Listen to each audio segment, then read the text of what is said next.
Les éditions Telem présentent un enregistrement intégral de Un lama pour Noël de Céline Olinsky, lu par Caroline Lemaire. 1. 29 novembre. Tu ne vas pas fêter Noël avec nous? Eh non, pas cette année. La stupéfaction teintée d'angoisse dans le regard de ma sœur me fait douter. Lui ai-je annoncé mon absence à un rassemblement familial ou mon intention de faire disparaître un cadavre? Mais tu as déjà prévenu maman?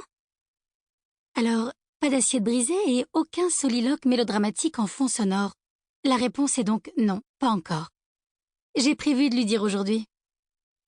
Romane déglutit nerveusement et sa réaction disproportionnée tend à m'irriter. Je m'accorde le temps d'une inspiration pour rétablir mon sourire qui commence à prendre le chemin de la grimace. Allons, Romane, ce n'est pas la fin du monde. Ce n'est qu'une fête de Noël.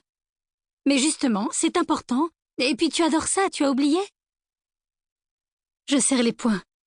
Justement, non. Je n'ai pas oublié. Aucun risque d'effacer de ma mémoire ces dernières années où, plutôt que de doux moments passés au pied du sapin, il m'a fallu consoler une mère autocentrée. Une mère qui, après un deuxième divorce, s'est laissée aller à un profond mal-être teinté d'effluves de vin bon marché.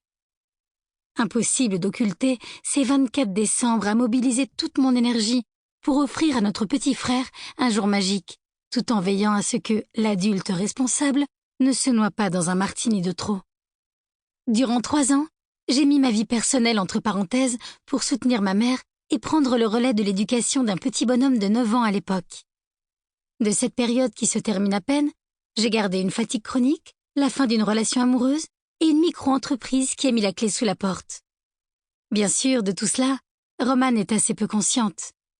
Le fait est que lorsque Marc, le père de Théo et Romane, a quitté notre mère, ma demi-sœur venait tout juste de s'envoler pour le Canada afin d'y poursuivre ses études. Pour ne pas l'inquiéter et encore moins lui gâcher son séjour, je me suis bien gardée de m'épancher sur la réalité du quotidien. Et c'est ainsi que j'ai simulé durant longtemps.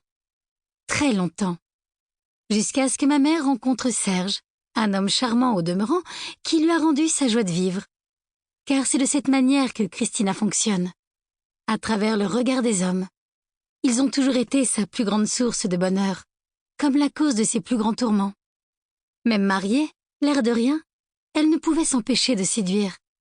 Une main négligemment posée sur la cuisse d'un ami, un sourire charmeur envers un commerçant. Si se sentir désiré était son oxygène, se voir repoussé par son ex-mari, la Sample complete. Ready to continue?